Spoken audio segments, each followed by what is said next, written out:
Welcome to the Golden Gems podcast.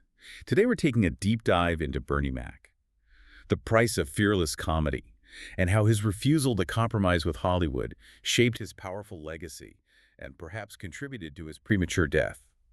We're really dissecting the career of, a truly uncompromising artist. Bernie Mac was a king who was systematically, it feels like, denied his full kingdom. Because he just refused to play by the rules, the industry's unwritten rules of compliance. Exactly. So we're framing his career not as, a simple success story, but as this exhausting, systematic war against a structure that's just designed to reward people who stay quiet.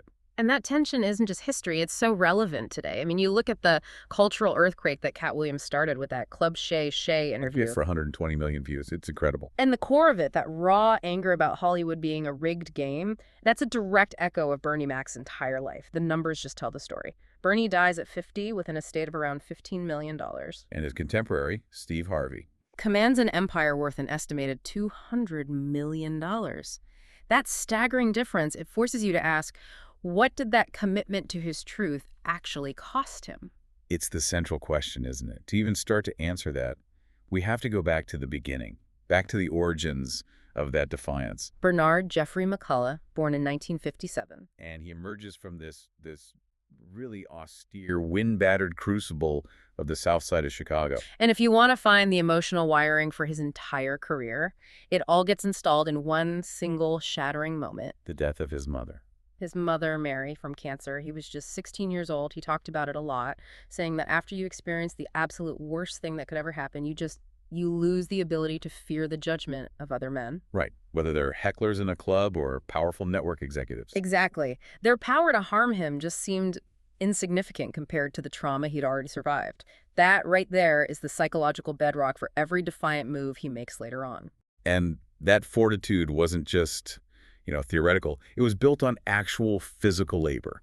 We all know the mythology. The bread truck driver, UPS hauler. Furniture mover. And these weren't just side gigs. This was his reality, enforced by his grandmother's brutally pragmatic view of life. The message was basically, you want to tell jokes? Fine. But the rent is still due on Friday. And that blue-collar experience meant he never walked into show business with that desperate need for a paycheck that, frankly, defined so many of his peers. And you see that work ethic in his doctoral program in comedy at places like the Cotton Club in Chicago. This was not a place for, polite jokes. No. This place required a gladiator's constitution. You didn't just aim for laughs. You were there for systematic dominance. His method was to get on stage, find the loudest heckler in the first 30 seconds, and just neutralize them. It was about command. Total aggressive command, making the whole room concede territory to him before he even got to his first real joke. Which is the exact training he needed for what came next. That 1992 appearance on Def Comedy Jam, which was, a cultural shockwave. The context there is just vital. Martin Lawrence had just been on, and the crowd was already hostile, predatory. He couldn't contain them. So Bernie walks out, and he doesn't try to calm them down. He does the opposite. Yeah. He recognizes it's a conflict, and he leans into that energy. He doesn't ask for their attention. He declares war. With that opening line. It wasn't even a joke. It was a statement of terms. I ain't scared of you, mother first. It was a complete psychological break from what was expected of a black performer. He was demanding respect, not asking for laughs. And the most powerful part of that moment is what most people don't fully get from the TV version, the silence that followed. 18 seconds of absolute silence. 18 seconds. It's a lifetime on a comedy stage, an eternity. He just stood there, jaw set, daring them. That silence was the ultimate power move. And when the laugh finally came. It wasn't a laugh of amusement. It was a laugh of surrender. He had won. And that performance, that just rocketed him into the original Kings of Comedy tour. Which, between 1997 and 2000, grossed a staggering $37 million. He was the closer, the heavy artillery. Undeniably. But even with that massive success, he still had to fight to get what he was owed. And that brings us to the moment the industry truly put a target on his back. The Kings of Comedy lawsuit. A defining act of defiance. The other kings, they signed away their merchandising and film rights for the guaranteed check. Bernie refused. He hired his own lawyers. And he audited the books. Crucially, yes. And what he found was a systematic process of underreporting ticket sales, especially at venues in predominantly black markets. Can you break that down? I mean, why would they specifically target those venues? It's a really cynical assumption about access and resources. The promoters would report fewer sales or claim more free tickets, assuming that the black performers and their teams wouldn't have the legal sophistication or the capital to hire auditors to challenge the books. So it was an institutional gamble. It was, based on historical inequity. And Bernie didn't just challenge the numbers, he challenged the whole system. He ended up recovering an estimated $2.3 million in unpaid royalties. He got the money. But what was the immediate cost? Professionally? Socially? The cost was immediate exile. Steve Harvey stopped taking his calls. Other comedians publicly questioned his greed. He was immediately branded with the Scarlet Letter. Difficult. Difficult. A man who put principle over the silent agreement to just take what you're given.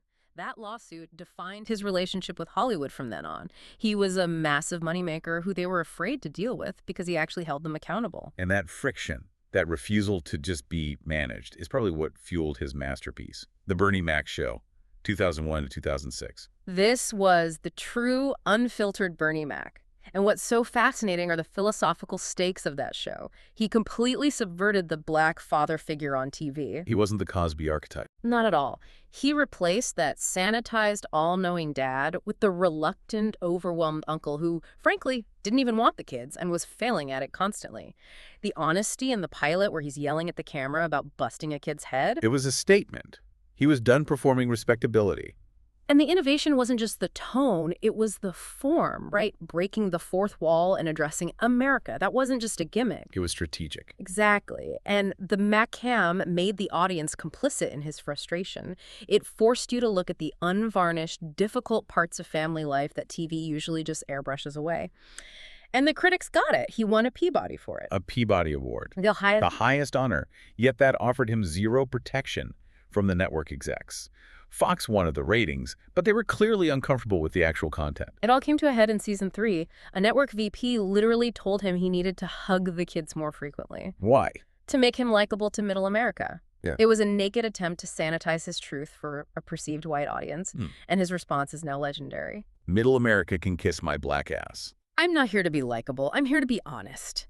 It was his entire life's ethos in one sentence. So what's the network's move? You can't just fire a Peabody winner. No. So they moved the show. They shifted it to the Friday night dumping ground. The death slot. The death slot.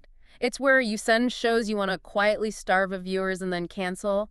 It was their way of punishing him without officially pulling the plug. In that context, it really helps explain his film career, doesn't it? I mean, he was incredible in the Oceans franchise. Phenomenal. But he was used as texture, not as text. He fell right into that safe black sidekick trap. He provides the soul, the grounding presence, but he's never the engine of the story. And when they finally did give him a lead role, Mr. 3000. It failed commercially, grossed only $21 million on a $30 million budget. And Hollywood's immediate takeaway was that the real, uncompromised Bernie Mac couldn't open a movie. But if you dig into the numbers, the studio only gave it an $8 million promotional budget. How does that stack up? It's a profound indictment of their lack of faith. In 2004, a comparable comedy with, say, a Jim Carrey or a Ben Stiller would get a promotional budget of $25 to $30 million. So they gave him less than a third of the investment. And basically forced him to self-promote it on this exhausting press corps while they sat on their hands. The pattern is so clear. He elevated every project he was in, but they refused to fully build a project around the risk of the real Bernie Mac. Which brings us to the tragic final act. His death in 2008 wasn't, a sudden shock. It was the end of a long, silent battle. With sarcoidosis, an inflammatory disease that relentlessly attacked his lungs. For years, he was dealing with the symptoms, the weight fluctuations from the steroids, all while maintaining that ferocious stage presence. You hear these harrowing stories about him being on an oxygen tank backstage, stepping off at the second the curtain went up, and just willing himself back to life every single night. It's heartbreaking. That refusal to let the illness define him speaks to that deep South Side pride. He officially died from complications of pneumonia at age 50. But the tension here is unavoidable. The counter-narrative, which is supported by medical research on stress and inflammatory disease, suggests that the years of chronic stress, from the legal battles, fighting for pay, the friction with executives. But it likely accelerated his sarcoidosis. The phrase you hear from people close to him is just chilling. He didn't just die from sarcoidosis, he died from fighting. The aftermath was so telling, too. The shock of his death, and then the grim coincidence of Isaac Hayes dying the very next day. And you see the contrast in the response. The funeral in Chicago was a state event, over 6,000 people. The mayor declared a day of mourning. It was a final, defiant send-off for a king. But Hollywood's reaction? The industry just moved on. There was no special tribute at the Emmys the next year. He was just part of the standard in memoriam reel. He was mourned as a comic, but not canonized as the transformative artist he was, which tells you how much they truly feared him. But now, all these years later, we're finally seeing the critical reappraisal he deserved when he was alive. The Bernie Mac show is taught in film studies programs. It's seen for its innovation right alongside shows like Arrested Development. And that legacy connection is key. Phoebe Waller-Bridge, one of today's most acclaimed creators, she specifically called him the godfather of talking to the camera with contempt for the audience's comfort. Wow. And when the Criterion Collection announces a box set of your TV show, that's the highest level of artistic validation. The academic and critical world has finally caught up to his genius. When you place him in that lineage of defiance, he's the direct Chicago heir to Richard Pryor's God Cell. That's the concept, right? The God Cell is the courage to put your absolute truth, your trauma, on stage as art. Pryor did it with radical vulnerability. Bernie inherited that courage, but he militarized it. He channeled it through raw, confessional anger. Where Pryor sought understanding. Bernie demanded respect through dominance. The line is so direct, Pryor walked off a stage asking, "What am I doing here?" Bernie walked onto a stage and answered, "I ain't scared of you." Both chose that freedom, and both tragically paid for it with their health. And that brings us right back to the central tension of this whole thing. Was his fearless integrity a form of ultimate freedom? Or was it the very thing that denied him the generational wealth, the safety, and the years of life that his more compliant peers got? Did that $2.3 million he recovered in the lawsuit end up costing him years of his life from the relentless stress that followed? It's an impossible question. And it forces us to confront the double standard. If Bernie Mac had been white, would his difficulty have been rebranded as artistic integrity, celebrated as auteur vision? Would his demands on his own show have been seen as creative brilliance instead of being unlikable? Would they have built a franchise around him? The evidence strongly suggests that the industry may have just been waiting for him to die so they could strip mine his influence and his innovation without ever having to deal with the challenging, uncompromising, fearless man himself. That's a thought that needs to be mulled over, and it highlights the real stakes behind every act of creative sovereignty. Thank you for listening to the Golden Gems podcast. We'll be back next time with another deep dive. Until then, keep exploring, keep listening, and keep celebrating the power of uncompromising voices.